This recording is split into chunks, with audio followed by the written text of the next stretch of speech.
방금 소개받은 국립낙동강생물자원관 이상득입니다. 제목이 이제 보시면 아까 잠깐 소개를 해주셨지만 이 돌만류라는 물 속에 사는 생물 이야기입니다. 우리가 사실 눈으로 보이지 않는 이 식물 플랑크톤 중에 이제 돌만류, 이제 규조류라고도 불리는데 이제 그 식물 플랑크톤의 일종인데요.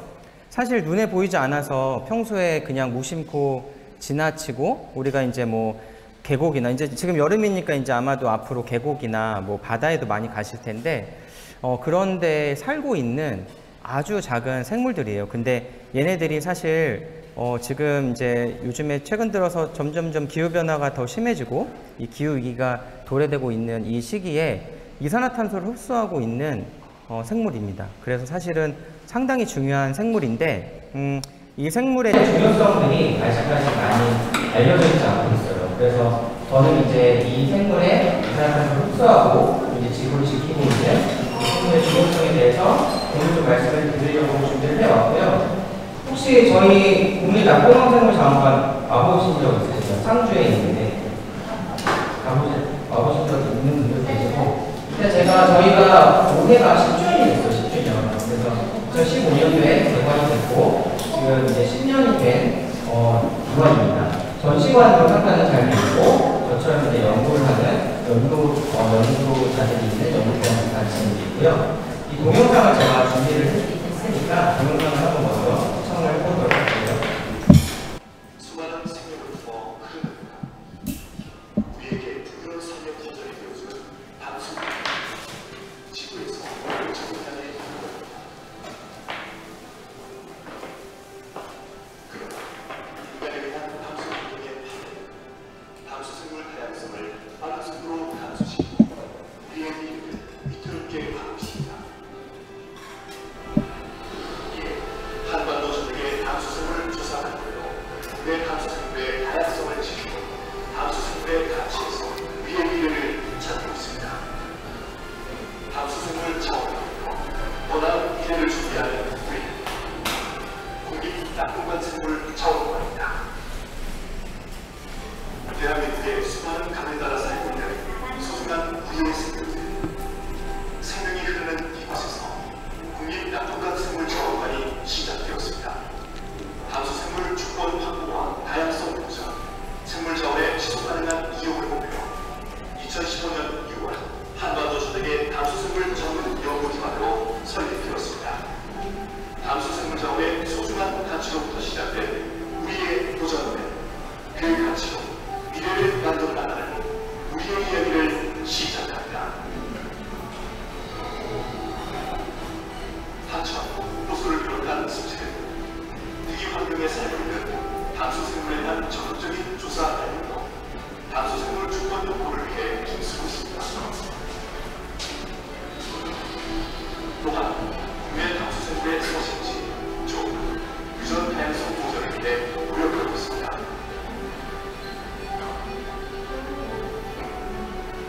550만 점을 수장할 수 있는 생물동원 수장시설을 갖추고 국내 담수생물 자원을 안전하게 보존, 관리하고 있습니다. 현재 수장도는 공유와 활용에 의한 디지털 공유 수장도로 변화될 예정입니다.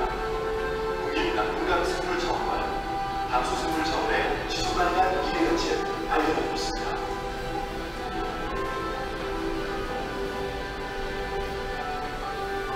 우리는 담수생물 자원의 조사와 보존을 멈추지 않고 우리가 직면하게 될 다양한 문제들에 대한 해답을 생물 자원에서 찾고 있습니다.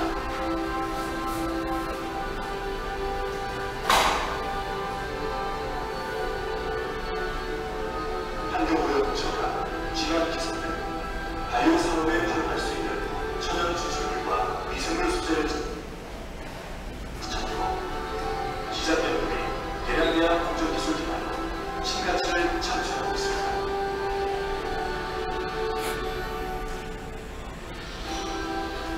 더 나아가 담수생물에 대한 연구 성과들을 함께 나누기 위한 개방형 시스템을 갖추고 분양 진단과 기술 기술을 통하여 산학연 연구자들과 함께 담수생물 자원의 산업적 활용 가치를 높이고 있습니다.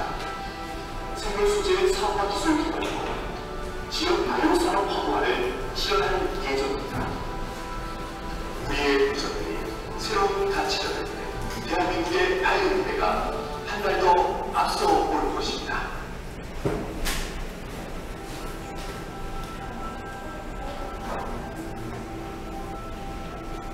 국내 최고 수준의 전시시설을 갖추고 생동감 있는 체험형 교육 프로그램을 마련하고 있습니다.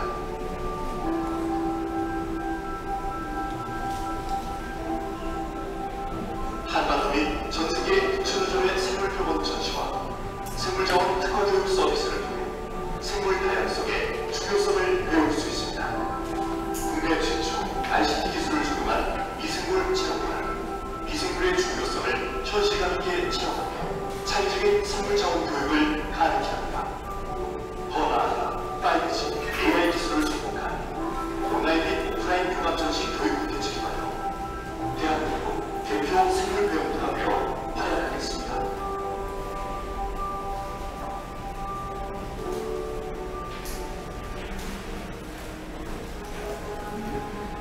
이외에도 사회적 가치 실현을 위한 꾸준한 활동들은 자원관의 또 다른 공동이며 밝은 미래를 그려나가고 있습니다.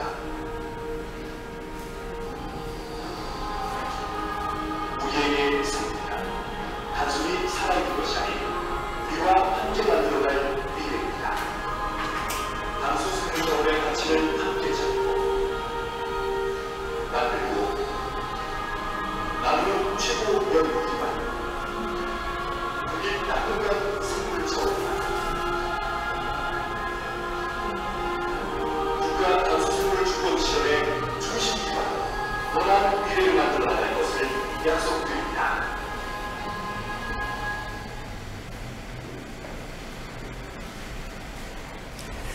네, 저희 국립낙동강생물자원관 동영상을 방금 시청을 하셨고요. 저는 자원관에서 2015년도에 이제 저희 자원관이 개관이 됐는데, 8월 달에 이제 신입사원으로 그때 이제 들어가서 현재까지 연구를 수행을 하고 있습니다. 보시는 것처럼 이제 연구자이기 때문에 연구 결과들을 가지고 이제 논문이나 이제 책 출판도 많이 하고 있고요. 그리고 그런 연구 결과들을 활용해서 이제 방송이라든지 이제 보도, 뭐 유튜브 이런 활동도 열심히 수행을 하고 있습니다. 보시는 건 이제 올해 그 MBC 작년이고요. 저거는 MBC 다큐프라임에서 이제 순천만 갯벌에서 살고 있는 발견된 돌만류, 오늘 이제 말씀드릴 돌만류에 대해서 이제 나온 거고, 그 밑에 왼쪽에는 SBS의 이제 물은 생명이다라는 다큐멘터리가 있는데, 이게 올해 1월 달에 이제 방영이 된 거고요. 오른쪽 아래에 아마 친구들은 알 수도 있는데, 정부르, 유튜브 정부르입니다. 정부르가 저희 자원관에 왔을 때 이제 같이 촬영을 하기도 했습니다. 그리고 이제 다양한 저서들과 논문에 대해서도 이렇게 잠깐 그냥 보여드리고요. 제가 4월 18일 날 이 도입 강연으로 신비로운 돌만류 이야기라고 이제 금과터에서 이렇게 강좌를 했었어요. 그때 이제 사실 20분 정도 강의를 했었는데, 사실 이제 시간이 조금 짧아서 좀 아쉬운 부분도 있었고, 제가 그때 오늘 이 자리에서 이제 조금 더 재밌는 얘기를 더 들려드리겠다라고 이제 제가 그 당시 예고를 했었거든요. 사실 그때 이제 4월 18일 날 금과터에도 오신 분이 여기 계시는지는 모르겠지만, 그래서 오늘은 일단 제가 그때 이제 했었던 이야기보다는 조금 더 다른 얘기들을 이제 좀 준비를 해 왔고요. 특히나 이제 아까 제목에서도 이 이산화탄소를 흡수한다라고 했기 때문에, 사실 이 이산화탄소를 흡수한다는 건 기후변화와 밀접한 연관이 있다는 말이 되기 때문에, 기후변화에 대해서 이제 많은 말씀을 좀 드리려고 합니다. 특히 이제 아이들 같은 경우에 주변에서 기후변화, 뭐 탄소 중립, 뭐 이런 얘기는 상당히 많이 들었을 테지만, 사실 실질적으로 그런 것들에 대해서 공부를 할 수 있는 기회는 그렇게 많지는 않을 거라고 생각을 해요. 그래서 제가 오늘 이 기회에 이제 그런 얘기들, 개념적인 얘기들을 좀 준비를 해왔고요. 이거는 제가 그때 4월 달에 이 돌만류에 대해서 소개를 했던 문구예요. 유리로 만들어진 생물이 지구상에 존재할까요? 라는 질문인데요. 이 돌만류는 이제 당연히 존재를 하니까 제가 질문을 했겠죠. 이 보시는 것이 이제 돌만류를 광학 현미경으로 찍은 사진입니다. 이게 지금 실제로 크기가 한 50 마이크로미터, 100 마이크로미터 정도의 크기인데, 우리 머리카락 두께가 100 마이크로미터 정도 같아요. 그래서 얘네 크기가 지금 머리카락 두께보다도 작을 수도 있고 조금 클 수도 있고, 그 정도의 이제 크기를 가지고 있는 생물입니다. 보시면 안에는 약간 녹색, 황금 색깔 뭐 이런 색깔이 들어가 있죠. 얘네들이 이제 광합성을 하는 이제 엽록체라든지 아니면 기타 세포가 가지고 있는 소기관들이 저렇게 이제 색깔로서 보이는 것들이고요. 저런 기관을 통해서 이제 이산화탄소를 흡수해서 광합성을 하게 됩니다. 겉에는 보시면 유리같이 이렇게 투명하게 돼 있어요. 그래서 아까 제가 말씀드린 것처럼 이 돌말류는 세포벽이 규소 아니면 규산이라고 하는 그런 성분으로 되어 있는데 유리나 이제 우리 모래사장에 있는 모래 그런 성분으로 되어 있습니다. 그래서 실제로 이런 규산이나 규소를 생합성을 하는 생물들이 지구상에 거의 없어요. 그런데 이제 이 돌말류는 그런 것들을 자체적으로 생합성을 해서 만드는 정말 신비로운 생물로 알려져 있습니다. 이 사진 역시 이제 현미경을 통해서 찍은 사진들이고요. 지금부터는 이제 제가 기후변화에 관련된 얘기를 좀 드리려고 하는데, 보시면 이제 이게 작년도에 제가 기사들을 막 찾아가지고 제목들을 딴 거예요. 잘파 세대라고 아마 들어보셨을 텐데, 잘파 세대 트렌드, 아이폰보다 인기 있는 제품, 그리고 돈을 더 줘도 못 사고 미국에서 열광하는 이런 제품이고, 66만 원짜리가 80만 원으로 막 팔리기도 했어요. 이게 없으면은 뭐 이렇게 이제 그 자리에 낄 수도 없고, 이제 그런 이제 문구도 이제 이렇게 나오고요. 이게 이제 뭐냐면 텀블러입니다. 텀블러. 이 아마 아시는 분들은 아시겠지만 이 스탠리에서 나온 스탠리 텀블러고, 스타벅스에서 이 스탠리 텀블러를 이제 조금 디자인을 변경을 해서 이렇게 정말 고가의 작년, 재작년 그 전에 이렇게 팔린 이 텀블러입니다. 이 텀블러가 사실은 이 스탠리 텀블러는 미국에서 노동자나 이 소방관들 이런 분들이 이제 현장에서 가지고 다니면서 따뜻한 물을 드셔야 되고 또 찬물을 드셔야 되기 때문에 예전부터 사용했던 이 텀블러고 또 예전부터 있었던 브랜드예요. 근데 이 스탠리 텀블러가 이제 이 디자인을 조금 개선을 하면서 상당히 고객층들을 이렇게 넓히고 그렇게 이제 마케팅을 한 거죠. 근데 그렇게 할 수 있었던 이유가 뭐냐면 화재 사고가 차량에서 났는데 당연히 텀블러가 다 탔어요. 근데 안에 얼음이 녹지가 않았어요. 그 정도로 이 텀블러가 성능이 좋다. 이게 이제 딱 이 사건에서, 이 화재 사건에서 입증이 된 거죠. 그래서 이제 이 스탠리사에서는 이 텀블러를 가지고 엄청 이제 뭐 많이 이제 이렇게 산업적으로 활용을 많이 했죠. 제가 이제 이 텀블러 얘기를 말씀을 드린 이유는 사실 이 텀블러가 아까 이제 뭐 제가 이 스탠리사에서의 어떤 전략이라든지 아니면 기존의 이제 디자인을 어떻게 뭐 다시 만들었던지 이런 것들도 있지만 사실은 기후변화하고 사회적인 이슈가 상당히 맞았기 때문에 이렇게 이제 텀블러가 잘 팔리고 고가로 팔릴 수 있었다라는 것을 이제 말씀을 드리려고 준비를 했어요.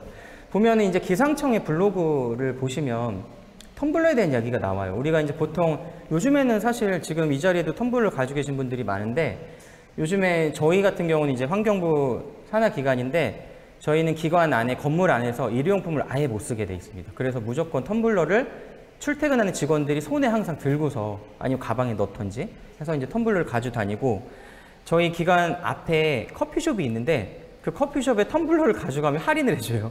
네, 그렇게 아예 저희 기관하고 이제 제휴를 해서 그렇게까지도 해서 이제 텀블러를 사용을 많이 하는데 근데 사실은 이 텀블러가 대부분 안에 스테인리스로 되어 있어요. 이 스테인리스는 아시다시피 이제 제철소에서 만들게 되겠죠. 그러면은 그 텀블러를 만드는 과정에서 상당히 많은 탄소가 나옵니다. 그래서 이제 여기 제가 써놨지만 이 텀블러를 만드는 과정에서 정말 많은 온실가스가 배출이 돼요. 그러면 이제 중요한 것은 텀블러를 우리가 뭐 이제 이쁘거나 아니면 이제 당연히 사용을 해야 돼서 돈을 주고 사지만 일단은 내가 텀블러를 사고 구매를 했으면 정말 오래 써야 된다는 거예요. 사실 여기에 뭐 종이컵 대신 텀블러를 최소 28번 사용해야 된다는데 이거는 이제 이 블로그에 나온 그냥 기사를 제가 가져왔을 뿐이고 종이컵과 사실 어떤 만드는 재료를 비교를 해보면 아마도 훨씬 더 많이 써야지 종이컵 정도를 만들 때 나오는 온실가스 탄소를 대체해서 아마 효과가 있지 않을까라는 생각을 해요. 그래서 중요한 것은 텀블러를 쓰되 오래 써야 된다. 많이 사용을 해야 된다. 이게 사실은 포인트입니다. 그리고 우리가 그런 비슷한 맥락에서 에코백을 많이 써요, 사람들이. 비닐을 이제 안 쓰고 장을 보러 갈 때도 비닐 이제 봉지보다는 에코백이나 아니면 장바구니 이런 것들을 많이 쓰고 요즘에는 기념품으로도 저희 기관도 마찬가지지만 어떤 기념품을 만들 때도 에코백 만들자 이렇게 제안하는 사람들도 많이 있어요. 근데 이 에코백이 문제가 뭐냐면 여기 아마 읽어보시면 이 에코백을 만드는 과정에서도 상당히 문제가 많아요. 이 제3국가들의 노동력이 다 착취가 되고, 그리고 중요한 것은 에코백을 7,000번을 넘게 써야지 환경오염에 대해서 극복을 할 수가 있어요. 그러면 우리가 하루에 한 번 쓰지 않을까요? 에코백을 많이 써도? 그럼 7,000일을 써야지. 그러니까 이런 것들이 사실은 약간 이제 기후변화를 우리가 제대로 알고 이런 것들을 재사용이나 이런 것들도 제대로 알고 써야 된다. 이런 것들을 이제 말씀을 드리고 싶고요. 이게 뭐냐면 왼쪽 사진이 혹시 이 사진 보신 적 있으신가요? 유사한 사진들. 이게 뭐냐면 아프리카인데요. 우리가 아파트마다 헌옷 수거함이 다 있습니다. 우리가 이제 사실 헌옷을 수거함에 넣을 때 상당히 좋은 의도로 넣어요. 이거 내가 이제 헌옷이니까 내가 여기다 넣으면 이게 다른 사람한테 가서 재사용도 될 수도 있고, 아니면 뭐 이제 옷을 못 사는 분들한테도 갈 수 있고, 아니면 외국으로 수출돼서 또 다른 사람이 입을 수도 있고, 이런 생각을 하는데 실제로 그 수거함에 있는 대부분이 쓰레기장으로 가요. 그것도 아프리카의 쓰레기장으로 갑니다. 저게 지금 뭐냐면 아마 저기에 우리나라에서 간 것도 많이 있을 거예요. 선진국이나 이런 데서 이렇게 헌옷을 버린 것들이, 수거함에 들어간 것들이 저렇게 돈을 주고 아프리카로 저렇게 가서 산더미처럼 쌓여 있어요. 저게 비단 저렇게 한 군데만 쌓여 있는 게 아니라 여기저기 이렇게 쌓여 있고, 이게 위에 보면은 아프리카에 사는 소들이에요, 소들. 저 소들이 저기 위에 올라가 있어요. 쟤네들이 왜 올라가 있는 줄 아시나요? 얘네들이 이거를 산이라고 생각해요. 진짜. 그래서 저기 올라가서 이걸 먹어요. 초원이 산이라고 생각해서, 풀이라고 생각해서 쟤네들이 이걸 먹고 죽는 거예요. 그래서 실제로 이제 그 죽은 짐승들의 이제 그걸 해보면, 이제 갈라보면 그 안에서 저 헌옷들이 다, 조각들이 다 발견이 되고, 그런 상황이 펼쳐지고 있습니다. 그래서 이제 사실 제가 이런 사진을 제가 알게 된 계기는 저 책입니다. 옷을 사지 않기로 했습니다라는 책인데, 이소연 작가의 강의를 제가 재작년에 한번 우연히 들었어요, 가서. 근데 이 이소연 작가가 이제 대학을 다닐 때 외국을 다니면서 자기가 옷을 사지 않아야겠다, 환경오염, 기후변화 때문에, 이런 걸 결심을 하고 저 책을 쓴 건데, 거기에 이제 저런 내용이 나옵니다. 그래서 아마 저도 이제 이 책하고 상관이 없지만 아마 기회가 한번 되시면 저 책을 한번 읽어보시는 것도 제가 추천을 드립니다. 지금 말씀 제가 잠깐 드린 것만으로 해도 지금 표정들이 좀 안 좋으신 분들도 계시는데, 사실 지금 우리나라는 그렇게 심하진 않지만 외국에는 이미 학생들이나 젊은 층들에서 이 기후 우울증을 겪고 있는 친구들이 상당히 많아요. 이게 거의 지금 아예 이제 이런 개념 자체가 나올 정도로 기후 우울증을 겪고 있는 친구들이 많은데, 보시면은 뭐 이제 다음 주장들에 대해 동의를 하는가 해서 다양한 질문들이 있어요. 근데 이 설문조사를 해보면 이건 이제 우리나라에서 심지어 설문조사를 한 건데도 불구하고 상당히 많은 젊은 친구들, 젊은 세대들이 이렇게 기후 때문에 아이도 안 낳을 거고 결혼도 안 할 거고 심지어 직장도 안 가려는 사람들이 있어요. 사실은 잘 이해가 안 갈 수도 있지만 사람마다 느끼는 건 다르기 때문에 실제로 그들은 이 기후 변화를 정말 몸소 느끼는 거죠. 그래서 이제 보시면 실제 이제 이거는 외국에서 영국, 미국, 핀란드, 프랑스, 미국이랑 이제 유럽 쪽에서 설문조사를 한 거예요. 보면은 인류가 지구를 지키는 실패했다라고 생각하는 사람이 83%나 돼요. 그리고 기후변화로 미래가 두렵다. 그리고 이제 많은 것들이 있죠. 그래서 정말 걱정된다. 이것만 봐도 이 친구들이 앞으로 기후변화 때문에 어떤 일을 할 수 있을까라는 생각이 사실 들게 돼요. 그래서 이런 식으로 기후 우울증이 정말 심해지고 있는 상황입니다. 그래서 보면은 이제 이런 기후변화가 이제 저희가 보통 기후변화를 말할 때 최근 100년 이후부터 현재까지의 이제 기후의 급작스러운 변화를 말을 하게 되는데 2019년 9월부터 2020년 2월까지 한 5개월, 4개월 동안 호주에 산불이 났어요. 이게 이제 동영상인데 제가 동영상은 그냥 스킵을 할 건데, 그리고 캐나다에도 23년도 8월 달에 산불이 났는데 중요한 것은 이제 이 산불의 규모와 횟수가 이제 문제인 거예요. 이제 당연히 산불 날 수가 있죠. 우리나라도 산불이 과거에도 많이 났었고 조선시대도 조선시대 문헌들을 보면 산불의 흔적들이 많이 기록이 돼 있어요. 근데 이제 중요한 것은 호주가 산불로 인해서 전체 숲의 14%가 타버렸어요, 이때. 근데 야생동물이 5억 마리가 죽은 거예요. 그리고 이 면적을 보면은 우리나라 한반도의 85%나 됩니다. 그리고 지금 왼쪽에 보시면 저게 이제 위성, 그 지구의 위성 사진인데 호주 쪽에 지금 빨갛게 보이시죠? 저게 그 당시에 이제 불이 날 때, 화재가 났을 때, 산불이 났을 때 저렇게 빨갛게 보이는 거고. 근데 이게 이제 문제가 뭐냐면, 만약에 인간의 실수라든지 아니면 어떤 그런 것 때문에 인재라든지 이런 걸로 호주 이제 산불이 났으면 뭐 이해를 할 수가 있는데, 화염 토네이도나 마른 벼락처럼 이게 약간 말도 안 되는 기상 이변 때문에 기후 변화로 인한 이런 현상들 때문에 산불이 난 거예요. 갑자기 토네이도가 저렇게 불길의 토네이도가 막 생기고 비도 오지 않는데 마른 하늘에 우리 날벼락이라고 하는 말이 있지만 이 마른 벼락이 이렇게 쳐서 저런 것들이 약간 불쏘시개 역할을 하는 거죠. 정말 건조한 숲에 저런 것들이 막 쏴주니까. 그래서 이제 호주 산불이 이 기후 변화 또 이제 기후 위기의 가장 큰 예시가 지금 현재 되고 있고요. 그리고 이 호주 산불의 이제 또 다른 위성 사진을 보면 연기가 저렇게 막 나오고 있어요.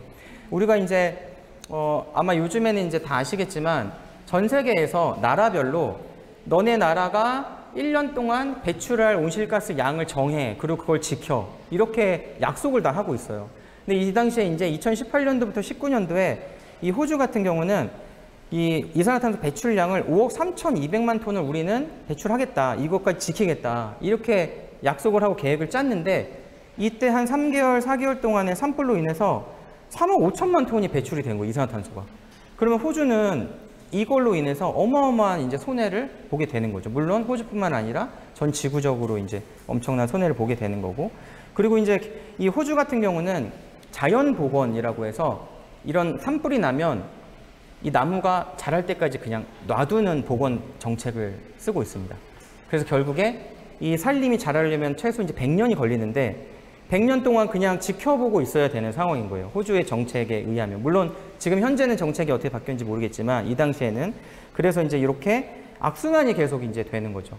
이렇게 이제 산불이 나면 연기가 나고 그게 이제 이산화탄소 대기 중으로 가고 그것이 결국에 지구온난화를 또 가속화시키고 이런 것들이 또 이제 가뭄이 또 생기고 이런 것들이 이제 계속 악순환이 되는 상황이 생기게 됩니다. 그런데 정말 웃긴 게 호주에서 산불이 저렇게 났는데 그리고 나서 얼마 있다가 보시면은 이 우박인데요. 우박이 저렇게 커요. 지금 손에 있는 거 보셨죠? 골프공보다도 훨씬 큰 우박이 막 내리는 거예요. 아니 어떻게 산불이 났다가 갑자기 우박이 저렇게 내릴 수가 있을까요? 그게 이제 보면은 인도양의 다이풀모드라는 이런 이제 기후의 이제 이론인데요. 이런 이론이 있는데 인도양을 기준으로 해서